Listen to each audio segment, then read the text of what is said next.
Well, tensions with the U.S. over the last several months have fueled a new wave of Canadian patriotism. But what parts of Canadian culture are citizens most proud of? Joining us this morning with the results of a new survey is Mario Canseco, president of Research Co. Good morning. Thanks for being here. Happy day before Canada Day, I guess we should say. Happy pre-Canada Day. Yes, happy long weekend. So this is an interesting survey because it really does speak to how we're feeling as Canadians right now. So you did a survey. What did you find that the biggest sources of pride for Canadians are right now? Well, some of them have been consistent since I started asking this question back in 2008. The flag, the Canadian Armed Forces, hockey. There are some that are making a comeback. We see a little bit higher level of support, even though it's at the bottom of the list, for the monarchy, for the Canadian economy. A lot of this has to do with what we've been through over the past 6 months. Right. Discussions about Trump, the 51st state, the tariffs. This makes Canadians really feel differently about the things that make them proud. Yeah, the sovereignty of Canada being threatened is certainly a big one. And it doesn't really surprise me to hear that hockey is up there. I mean, it's always up there, is it not? Yeah. It's always up there. Hockey's an interesting one because you do see a little bit of a gender gap. Women are not as proud of hockey as men.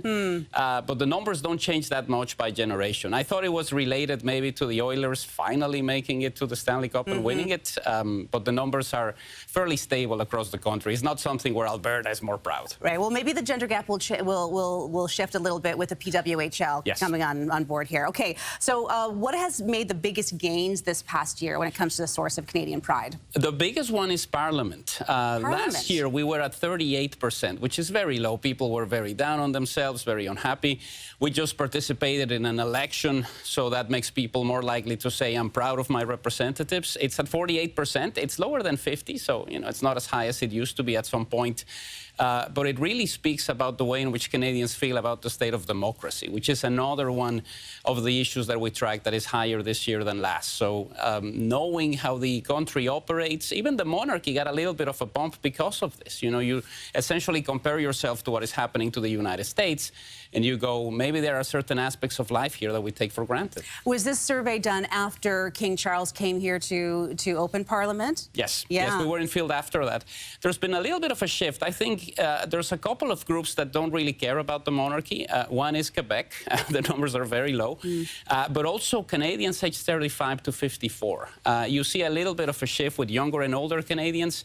Generation X doesn't really care about this that much. But we'll see how that tracks over time. Right. Can we talk about healthcare? Because we still have a lot of issues in our healthcare system that we continue to talk about, but it is something that Canadians are proud of, and the results of the survey found that. Well, there's a couple of issues at play. One of them is the comparison to the United States. We may have a system that is imperfect, but at least we're not $100,000 in debt every time that we twist our ankle.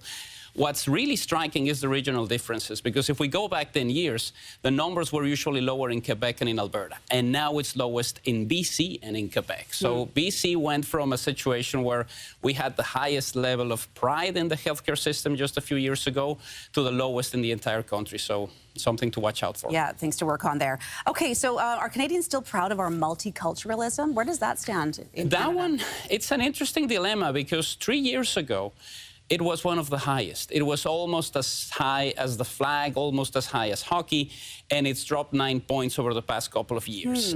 Again, the lowest in British Columbia, which was quite striking. We are known as a multicultural province that welcomes everybody, and the numbers are a little bit lower for multiculturalism in BC than they are in Ontario, than they are in Quebec or in other parts of the country. So I think this has a lot to do with the situation related to jobs and whether young people can figure out a way to get into the housing market. A lot of people blaming immigration for this, and this is what is causing this drop. Yeah, this is kind of where we're at right now, and with affordability, there's lots to consider here. How are you celebrating Canada Day tomorrow, by the way, Mario? We're probably going to go to the beach, probably very early because it's going to be crowded, but it'd be nice to spend a day with my child and my wife. Oh, wonderful. Well, happy Canada Day to you, and thanks you so much for joining us this morning with really interesting survey results. My pleasure. Mario Canseco from Research Co. Thank you.